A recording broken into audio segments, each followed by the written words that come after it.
तो हालात ये हैं कि उत्तर प्रदेश की सरकार ने 8 लाख करोड़ से ज्यादा का कर्ज लिया। इवन एक छोटे से बच्चे जिसकी आबादी की गणना हो रही है उसके ऊपर भी 31,000 रुपए का कर्ज। और ये कर्ज आपने नहीं लिया, आपने तो टैक्स दिया। अब तो टैक्स देते आ रहे, मेहनत मजदूरी कर रहे, पैसा कमा रहे, टैक्स दे रहे हैं। ये सरकारों ने लिया है पॉलिसी बनाने के लिए, लेकिन वो पॉलिसी कहां बन रही है, कैसे बन रही है? नेता तो पैसे वाले हो रहे हैं, अधिकारी तो पैसे वाले हो रहे हैं, लेकिन आम जनता तो गरीब पे गरीब होती जा रही है। कल ही मैंने एक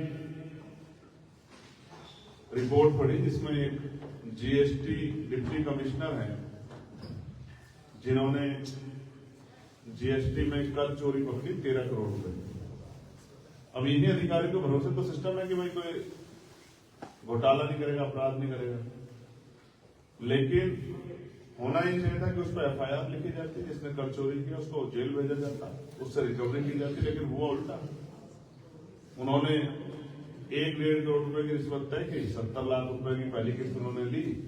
जो अधिकारी लेने गए थे उनको सीबीआई ने पकड़ लिया। जब पकड़ लिया तो उनसे पूछा किसने मांगी है, तो उन्होंने कहा डिप्टी कमिश्नर मैडम ने। तो उन्होंने उनको फोन किया, उनके सामने रखवा के फोन किया, तो उन्होंने बताया कि मैडम पैसे आ गए। तो उन्होंने कहा ठीक है, जल्दी से बोर्ड में कन्वर्ट करके मेरे पास पहुंचा दो।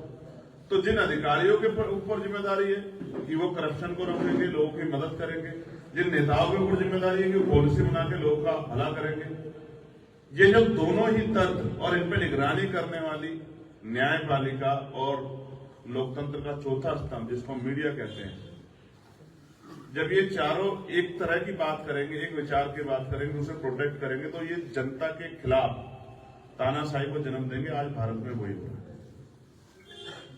मीडिया जनता से सवाल करती है, विपक्ष से सवाल करती है, न्यायपालिका कहीं ना कहीं सरकार की तरफ खड़ी दिखाई देती है, और एडमिनिस्ट्रेशन सरकार के आगे नतमस्तक है कि उनको अच्छी ट्रांसफर पोस्टिंग मिल जाए, अच्छे पद मिल जाए, और नेता अपने और अपनी पार्टी के प्रति उत्तरदायी है, जनता के प्रति नहीं। इस पूरी प्रक्रिया में जनता प्रति कहते हैं कि न्याय सबका जन्म से अधिकार है। कोई गरीब आदमी मुझे सुप्रीम कोर्ट जाके दिखा दे, न्याय तो बहुत दूर की बात है। वो इतना सुप्रीम कोर्ट जाएगा, इतना उसका मकान मिल जाएगा सुप्रीम कोर्ट जाने। जब सरकार, एडमिनिस्ट्रेशन, पुलिस मिलकर अन्याय करे तो कहां जाएगा आदमी? न्यायपालिका। और जब न्यायपालिका आज के हालात देखो, 20 लाख रुपए फेस वैल्यू के वकील, 10 लाख रुपए हेरिंग के वकील, 5 लाख रुपए, कहां से करें जनता न्याय लेगी? इसलिए बुरे हालातों को बदलने के लिए बाबा साहब अम्बेडकर ने प्रयास किया था कि लोकतांत्रिक व्यवस्था में जनता के हाथ में शक्ति है। तो हर बालिग व्यक्ति के हाथ में इतनी शक्ति है जो आज हमें गाजर, मूली, भेड़ बकरी की तरह हमारे साथ ट्रीट कर रही है जो सरकार है, उनको बदल सकते। 5 साल में आप पे कोई ऐसा मौका नहीं आता कि आप अपने ऊपर होने वाले गलत जो थोपे जा रहे टैक्स हैं, जो पॉलिसियां बनाई जा रही गलत, जो हम नुकसान उठा रहे हैं, उसको रोक सके। हम पे एक ही मौका आता है, जैसे आपने 10 रुपए को सामान खरीदा और सामान खराब है तो आप चले जाओगे उपभोक्ता न्यायालय और जब कंप्लेन करोगे सर जो डिमांड जो लिखा गया था वो पूरा नहीं हुआ तो मेरा पैसा वापस दिलाएगा। लेकिन यहाँ लोकतंत्र में जिसको आप वोट दे दोगे, चाहे वो आपकी एक बात पूरी ना करे, सैकड़ों बातें करे, आप कहीं नहीं जा सकते। जो ये चांद तारे तोड़ने के सपने नेता दिखाते हैं, चुनाव के बाद अगर इनसे कोई पूछे तो ये बात तो हालांकि मिलते नहीं, और मिल जाए तो अगर एक भी बात पूरी ना करे तो आप इनका कुछ कर नहीं सकते। 10 रुपए के सामान पे वोट जा सकते हो, 100 रुपए के सामान पे वोट जा सकते हो, लेकिन करोड़ों रुपए की से कीमती वोट के ऊपर आप कहीं नहीं जा सकते। बस 5 साल बाद उनके खिलाफ वोट कर सकते हो, इसके अलावा कोई रास्ता आपके पास नहीं। तो ये वोट हमारा हथियार है, इसको अभाव में, प्रभाव में, किसी लालच में, किसी प्रलोभन में इधर उधर ऐसे ही दे देना, आंख बंद करके दे देना, ये भी एक तरह से गैर जिम्मेदारी है। तो हमें समझना पड़ेगा कि हमारी वोट ही हमारी शक्ति है, इसका प्रयोग करना हमें आना चाहिए, तभी शायद हम अपने हालातों को बदल सकें। और मैं फिर कह रहा हूं, जब तक जनता के बीच से उनकी लड़ाई को लड़ने वाले, उनके दर्द को समझने वाले लोग नहीं जाएंगे, उनके बीच के लोग नहीं जाएंगे, और वो जाके उनके हक के लिए बोलेंगे नहीं, तब तक कोई बहुत बड़ा बदलाव होने वाला नहीं। हम कोशिश कर रहे हैं अच्छे लोगों को लाने की, अच्छे लोगों के जरिए आगे बढ़ने की।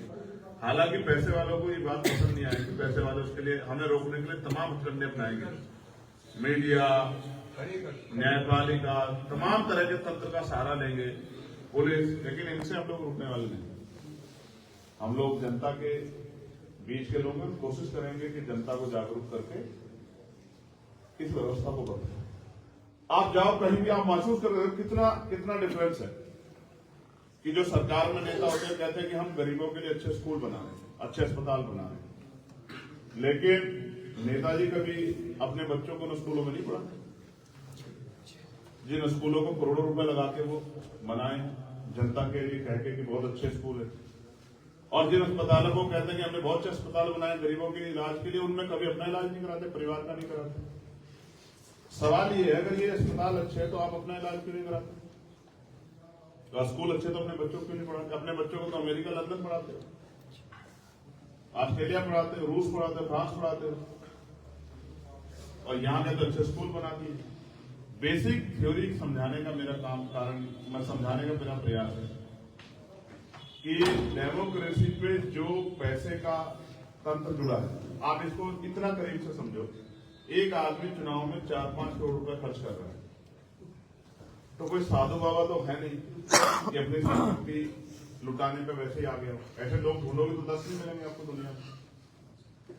दुनिया में। देश छोड़ो, आप दुनिया की बात कर रहा हूं कि जिन पे करोड़ों रुपए और वो जनता को लौटा रहे हो दोनों हाथ से, लो भैया आप ले लो, आप ले लो। तो ये जो 4-5 करोड़ रुपए चुनाव में फूक रहा है, वो क्या वो पूरा नहीं करेगा उसको? और अगर पूरा करेगा तो वो कहां से पूरा करेगा? आप सोचो ना, खुद ही महसूस करके देखो। अगर कोई 4-5 लाख रुपए भी किसी काम में लगा रहा है तो इसी उम्मीद से तो लगा रहा है कल मेरे 4-5 लाख रुपए डबल हो गए, 10-20 लाख रुपए हो जाए, या वो इसलिए लगा रहा है कि 4-5 लाख रुपए में सेवा के लिए लगा रहा हूं। ऐसा होगा तो कोई स्कूल, कॉलेज, यूनिवर्सिटी बना सकता है, बच्चों को फ्री एडमिशन दे, अस्पताल बना सकता है। लेकिन जो राजनीति में तमाम पैसा लग रहा है वो इसलिए लग रहा है कि हम अगर जीत जाएं तो तमाम इस पैसे को पूरा करो, अगले 1-2 चुनाव की और व्यवस्था करें।